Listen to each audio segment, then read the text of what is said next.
नमस्कार और स्वागत है आज की इस खास बातचीत में। आज हम एक ऐसी किताब के विचारों की गहराई में उतर रहे हैं जिसने दुनिया भर में बहुत से लोगों को सोचने पर मजबूर किया है। The courage to be disliked, मतलब नापसंद किए जाने का साहस। बिल्कुल। और हमारे पास ना इस किताब का एक डिटेल सारांश है जो इसके जो सबसे जरूरी और कई बार कह सकते हैं चौंकाने वाले विचार हैं उनको सामने रखता है। हाँ। ये किताब अल्फ्रेड एडलर के मनोविज्ञान पर आधारित है। एडलर मतलब फ्रॉइड और युंग के साथी थे, मनोविज्ञान के बड़े नामों में से एक, पर उनका नजरिया थोड़ा सा अलग था। एडलर इस बात पर ज्यादा जोर देते थे कि इंसान वो मूल रूप से एक सामाजिक प्राणी है। अच्छा। हाँ, जो अपनी जिंदगी में ना एक मतलब ढूंढता है, एक जुड़ाव ढूंढता है। और इसी नजरिए से आज हमारा मकसद है इस सारांश से निकली मुख्य विचारों को समझना।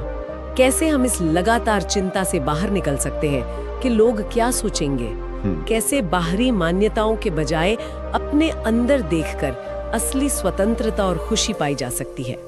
ये समझने की कोशिश करेंगे कि दूसरों की उम्मीदों के बोझ से आजाद होकर जीना क्यों इतना जरूरी हो सकता है। हाँ, और ये चिंता आप देखिए कितनी आम है ना। बहुत ज्यादा। हर कोई कहीं ना कहीं इसे महसूस करता है, अपने करियर में, रिश्तों में, रोज की बातों में भी। तो ये किताब इसी फिक्र की जड़ तक जाने की कोशिश करती है और एक रास्ता सुझाती है, कह सकते हैं। तो चलिए इस रास्ते पर आगे बढ़ते हैं। सारांश ये भी बताता है कि किताब का जो लिखने का ढंग है वो भी काफी अलग है। मतलब ये कोई सीधी सादी थ्योरी बुक नहीं। नहीं, बिल्कुल नहीं। ये किताब एक डायलॉग की शक्ल में है, एक संवाद। एक तरफ एक नौजवान है, परेशान, मतलब आज की युवाओं की तरह ही जिंदगी की उलझने, अपनी पहचान, दूसरों की उम्मीदों का दबाव, इन सब से जूझ रहा है, दुखी है, थोड़ा निराश है। और दूसरी तरफ एक दार्शनिक है जो एडलर के विचारों को बेस बनाकर उससे बात करते हैं।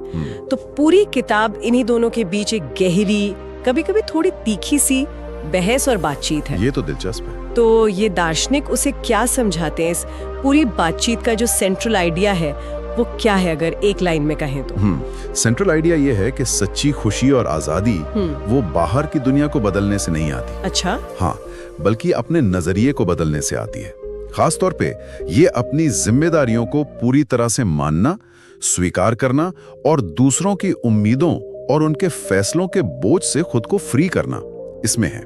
किताब कहती है आप अपनी जिंदगी की कहानी के लेखक हैं, आप शिकार नहीं हैं, ना अतीत के, ना हालातों के।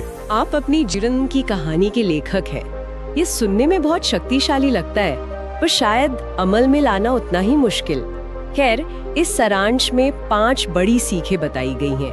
पहली है, हमारा अतीत हमें कंट्रोल नहीं करता। क्या इसका मतलब है कि जो गुजर गया उसका कोई वजन ही नहीं है? ये थोड़ा अजीब नहीं लगता? देखिए, ये एडलरियन साइकोलॉजी का एक कह सकते हैं मेन पिलर है। इसको टेलियोलॉजी कहते हैं, मतलब उद्देश्य कारण संबंध। फ्रॉइड का मानना था कि हमारी आज की जो प्रॉब्लम्स हैं वो अतीत के कारणों से तय होती हैं, खासकर बचपन के ट्रॉमा से। हाँ, ये तो सुना। लेकिन एडलर मानते थे कि हम अतीत के अनुभवों से प्रभावित जरूर होते हैं, पर हमारा जो बर्ताव है, हमारा व्यवहार, वो हमारे आज के लक्ष्यों और इरादों से तय होता है। वो दार्शनिक उस नौजवान से कहता है, आपका अतीत आपकी तकदीर तय नहीं करता। लेकिन इसका मतलब क्या हुआ फिर? मान लीजिए किसी का बचपन बहुत मुश्किल था, तो क्या वो अनुभव बिल्कुल बेकार हो गए? बेकार नहीं, बिल्कुल नहीं, लेकिन वो हमारी आज की जिंदगी को तय नहीं करते। एडलर के नजरिए से हम उन अनुभवों को इस्तेमाल कैसे करते हैं, ये ज्यादा जरूरी है। क्या हम उन्हें बहाना बनाकर कहते हैं, देखो जी मैं इसलिए खुश नहीं हो सकता क्योंकि मेरे साथ बचपन में ये हुआ था? हाँ, कई लोग करते हैं ऐसा। या फिर हम कहते हैं हाँ वो मुश्किल था, पर आज मैं क्या करना चुनता हूँ या चुनती हूँ। असली ताकत अतीत में नहीं, बल्कि हमारे आज के चुने हुए लक्ष्यों और मतलब में है। और ये उन लोगों के लिए बहुत राहत देने वाला विचार हो सकता है जो महसूस करते हैं कि वो अपने अतीत में फंसे हुए हैं, उसके कैदी हैं। ये बात सोचने का एक अलग ही तरीका है। तो अतीत हमें बांधता नहीं जब तक हम खुद उसे वो ताकत ना दें। चलिए अब दूसरी बड़ी सीख पर आते हैं। सभी समस्याएं संबंधों की समस्याएं हैं। ये तो और भी चौंकाने वाला दावा है। क्या वाकई हर परेशानी की जड़ हमारे रिश्ते ही हैं? इस किताब के नजरिए से हाँ, और यहाँ रिश्ते का मतलब सिर्फ करीबी रिश्ते नहीं है। अच्छा, कम तरीका एहसास। बिल्कुल, वो कहीं ना कहीं सोशल कॉन्टेक्स्ट से जुड़ी होती हैं। सोचिए, हम दुखी क्यों होते हैं? अक्सर इसलिए क्योंकि हम अपनी तुलना दूसरों से करते हैं। सही बात है। हम इनसिक्योर क्यों महसूस करते हैं? क्योंकि हमें डर लगता है कि लोग हमें एक्सेप्ट नहीं करेंगे, हमारी बुराई करेंगे या हमें पसंद नहीं करेंगे। हाँ। हम पहचान क्यों चाहते हैं? ताकि दूसरों की नजर में हमारा कोई मोल हो। हाँ, ये बात तो रोजमर्रा की जिंदगी में दिखती है। ऑफिस में वो प्रमोशन की दौड़, सोशल मीडिया पर लाइक्स की गिनती, बिल्कुल। दोस्तों के बीच फिट इन होने की कोशिश, ये सब कहीं ना कहीं दूसरों से जुड़े हैं। पर क्या इसका मतलब ये है कि हमें समाज से मतलब कट जाना चाहिए? नहीं नहीं, बिल्कुल नहीं। एडलर तो मानते ही थे कि इंसान सामाजिक प्राणी है और जुड़ाव उसकी जरूरत है।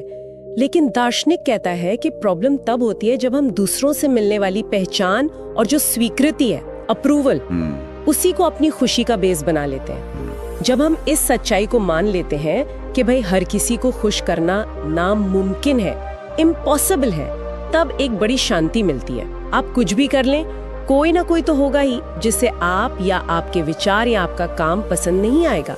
इस सच को स्वीकार करना ही पहला कदम है। ये स्वीकार करना शायद आसान नहीं है, पर हाँ, अगर कर लिया जाए तो वाकई बोझ हल्का हो सकता है। तो अगर सारी समस्याएं रिश्तों से जुड़ी हैं और सबको खुश करना नामुमकिन है, तो फिर सवाल उठता है कि हम अपनी एनर्जी कहाँ लगाएं, हमारी जिम्मेदारी कहाँ तक है। शायद यहीं पर वो तीसरी सीख काम आती है, काम का बंटवारा, सेपरेशन ऑफ टास्क्स। ये क्या चीज है? ये एक बहुत ही प्रैक्टिकल और मैं कहूँगी पावरफुल सिद्धांत है। इसका सीधा सा मतलब है अपनी लेन में रहना। मतलब ये समझना कि क्या चीज आपके कंट्रोल में है और क्या नहीं है। दार्शनिक इसे कहते हैं काम का बंटवारा। आपका काम क्या है? आपके विचार, आपके शब्द, आपके एक्शंस, आपके चुनाव, आपके लक्ष्य, ये सब आपके नियंत्रण में है। ये आपका काम है। ठीक है। और दूसरों का काम क्या है? दूसरों का काम है कि वे आपके बारे में क्या सोचते हैं, वे आपकी बातों या कामों पर कैसे रिएक्ट करते हैं, वे आपको पसंद करते हैं, नापसंद, वे आपके फैसलों से सहमत हैं या असहमत। ये सब उनके विचार हैं, उनकी भावनाएं, उनके रिएक्शंस। ये उनका काम है, आपका नहीं। अच्छा। इसे कंट्रोल करने की कोशिश करना या इसकी चिंता करना, ये आपका काम नहीं है। लेकिन ये सुनने में जितना सीधा लगता है, असल जिंदगी में खासकर जो करीबी रिश्ते होते हैं, पेरेंट्स, दोस्त, पार्टनर, वहां ये लाइन खींचना बहुत मुश्किल नहीं हो जाता? उनकी उम्मीदें, उनकी राय, उनकी फीलिंग्स, इन्हें कैसे नजरअंदाज करें? देखिए, नजरअंदाज करने की बात नहीं है, बात है हस्तक्षेप न करने की, इंटरफेयर न करने की। आप अपनी बात रख सकते हैं, अपना पक्ष समझा सकते हैं, जरूर, लेकिन आखिर में दूसरा व्यक्ति आपके बारे में क्या सोचेगा या महसूस करेगा, वो उसका काम है। जब हम लगातार ये कोशिश करते हैं कि लोग हमें पसंद करें, हमारी हर बात से सहमत हों, तो हम असल में उनके काम में दखल दे रहे होते हैं। ये तो है। और इस कोशिश में हम अपनी मेंटल पीस और अपनी जो ऑथेंटिसिटी है वो खो देते हैं। ये सिद्धांत कहता है, अपना काम ईमानदारी से करो और दूसरों को उनका काम करने दो। दूसरों के फैसलों और विचारों की चिंता छोड़ने से ही असली आजादी मिलती है। अपना काम करो, दूसरों को उनका काम करने दो। ये वाकई सोचने पर मजबूर करता है। इससे जुड़ा हुआ ही शायद चौथा विचार है, खुशी का असली मतलब योगदान देना है, कंट्रीब्यूशन। ये थोड़ा मतलब आदर्शवादी सा लगता है, जैसे दुनियादारी से हटकर कोई बात हो। हाँ, और ये जो पारंपरिक सक्सेस के पैमाने हैं, पैसा, शोहरत, रुतबा, उनको सीधी चुनौती देता है। किताब कहती है कि ये सब चीजें खुशी दे सकती हैं, पर वो टिकाऊ नहीं होती, वो टेम्पररी होती हैं। सच्ची गहरी खुशी तब महसूस होती है जब हमें ये एहसास होता है कि हम दूसरों के लिए, अपनी कम्युनिटी के लिए या किसी बड़े मकसद के लिए उपयोगी हैं। हम कुछ पॉजिटिव कंट्रीब्यूट कर रहे हैं। योगदान, कंट्रीब्यूशन का मतलब क्या है? क्या कोई बहुत बड़ा सोशल वर्क करना जरूरी है? नहीं, जरूरी नहीं। योगदान बहुत छोटा भी हो सकता है और उसका असर गहरा हो सकता है। किसी की बिना किसी उम्मीद के मदद कर देना, किसी कलीग के अच्छे काम की सच्ची तारीफ करना, हाँ, किसी अजनबी को देखकर मुस्कुरा देना, अपने परिवार या दोस्तों के लिए बस मौजूद रहना, ये सब योगदान है। जब हमें ये लगता है कि मैं इस ग्रुप या समाज के लिए वैल्यूएबल हूँ, मेरी मौजूदगी से फर्क पड़ता है, तो हमें अपने होने का एक गहरा अर्थ मिलता है। एडलर इसे सामाजिक रुचि कहते थे, सोशल इंटरेस्ट, मतलब खुद से आगे बढ़कर दूसरों की भलाई में रुचि लेना। और ले जाता है। खुशी इस बात से नहीं कि मुझे क्या मिला, बल्कि इस बात से कि मैंने क्या दिया या मैं कैसे उपयोगी साबित हुई। बिल्कुल, बिल्कुल सही। और ये जो सेल्फ वर्थ की भावना है, उसको बाहरी तारीफों या आलोचनाओं से आजाद बनाता है। जब आपका मूल्य इस बात से तय होता है कि आप क्या योगदान करते हैं, न कि लोग आपके बारे में कहते हैं, तो आप ज्यादा स्थिर और कॉन्फिडेंट महसूस करते हैं। ये सभी विचार मिलकर एक बड़ी तस्वीर बना रहे हैं। अतीत से मुक्ति, रिश्तों की समझ, अपनी जिम्मेदारी पहचानना और योगदान में खुशी ढूंढना। और अब आते हैं पांचवी और शायद सबसे विस्फोटक सीख पर, नापसंद किए जाने का साहस। यही तो किताब का टाइटल भी है। हाँ, और ये उन सभी विचारों का निचोड़ है, कह सकते हैं, जिनकी हमने बात की। ये शायद सबसे रैडिकल विचार है, क्योंकि ये हमारी उस गहरी मानवीय इच्छा के खिलाफ जाता है कि सब हमें पसंद करें, सब हमें स्वीकार करें। किताब कहती है, अगर आप सच में आज़ाद होना चाहते हैं, अगर आप अपनी शर्तों पर, अपने मूल्यों के हिसाब से जीना चाहते हैं, तो इस बात के लिए तैयार रहिए कि कुछ लोग आपको नापसंद करेंगे। ये होगा ही, ये अनिवार्य है।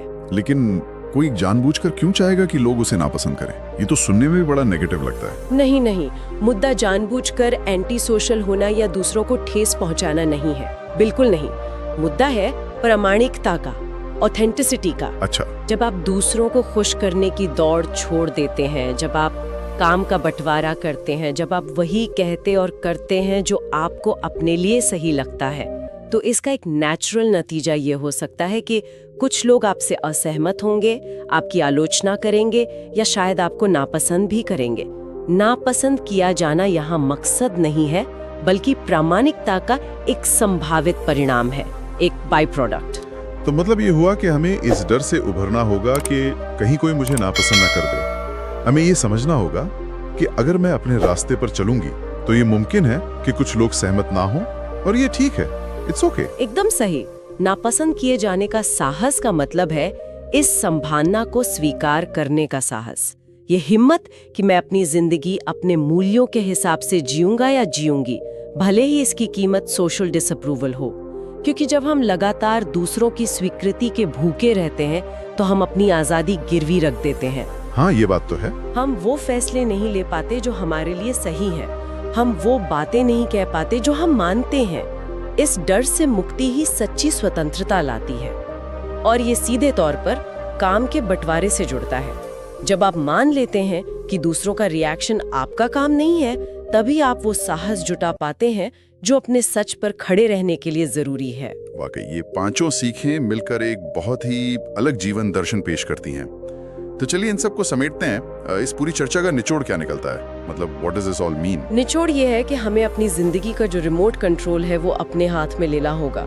इसे अतीत के हाथों में या दूसरों की राय के हाथों में नहीं छोड़ना है। इसका मतलब है, पहला, अतीत को बहाना बनाना बंद करें। हाँ बिल्कुल, वर्तमान में चुनाव करने की अपनी शक्ति को पहचानें।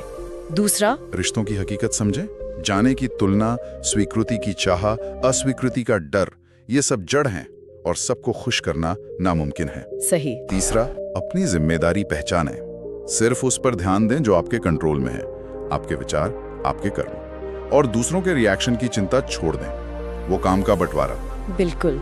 चौथा, योगदान में खुशी ढूंढें। बाहरी वैलिडेशन के बजाय दूसरों की लाइफ में वैल्यू ऐड करने से सेल्फ वर्थ हासिल करें। हाँ, और पांचवा और सबसे अहम, प्रामाणिक बने। अपने सच के साथ खड़े होने का साहस रखें, भले ही इसका मतलब हो कि कुछ लोग आपको नापसंद करें। वो नापसंद किए जाने का साहस। एकदम। ये सब मिलकर एक ही बात कहते हैं, अपनी खुशी और स्वतंत्रता की जिम्मेदारी पूरी तरह से खुद उठाएं। ये विचार निश्चित रूप से हमारी जो आम सोच है उसको चैलेंज करते हैं। हम अक्सर सफलता और खुशी को बाहरी चीजों से जोड़ते हैं। समाज क्या कहेगा, लोग तारीफ करेंगे या नहीं, मेरे पास दूसरों से ज्यादा है या नहीं। ये किताब तो पूरी तरह से अंदर देखने को कह रही है। वो हमारे नजरिए में है।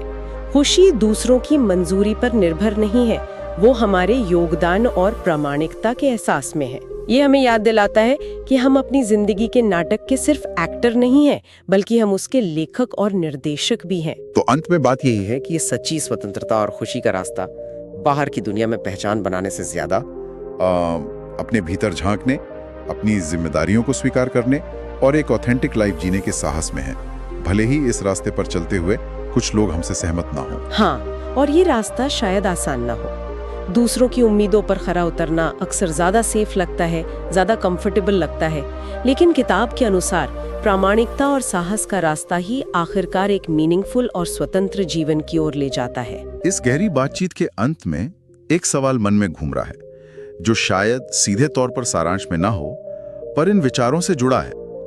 अगर कोई व्यक्ति सच में कामों का बंटवारा करने लगता है और नापसंद किए जाने के डर से ऊपर उठ जाता है, तो समुदाय या अपनेपन की जो फीलिंग होती है, सेंस ऑफ बिलोंगिंग, उसकी समझ कैसे बदल सकती है? क्या वो अकेला महसूस नहीं करेगा? ये एक बहुत जरूरी सवाल है, बहुत अच्छा सवाल है। शायद उसके समुदाय की परिभाषा बदल जाए, है ना? शायद वो ऐसे समुदायों की तलाश करे जो बाहरी दिखावे या सबकी सहमति पर नहीं, बल्कि शेयर्ड वैल्यूज, आपसी सम्मान और प्रामाणिकता को स्वीकार करने पर आधारित हो। अपनेपन का मतलब शायद ये नहीं रह जाएगा कि सब मुझे पसंद करें, बल्कि ये होगा कि मैं उन लोगों के साथ जुड़ा हूँ जहाँ मैं बिना किसी मास्क के रह सकता हूँ और दूसरों को भी वैसा रहने दे सकता हूँ। ये निर्भरता वाला रिश्ता नहीं होगा, बल्कि आपसी सम्मान और स्वतंत्रता पर आधारित जुड़ाव होगा। ये एक दिलचस्प पॉइंट है। न एक और पहलू सोचने लायक है कि एक स्वस्थ योगदान देने जो खुशी देता है और हर किसी को खुश करने की कोशिश करने जो बोझ बनता है, इसके बीच की महीन रेखा क्या है? इस पर भी विचार करना दिलचस्प होगा। कहाँ पर कंट्रीब्यूशन खत्म होता है और पीपल प्लीजिंग शुरू हो जाती है।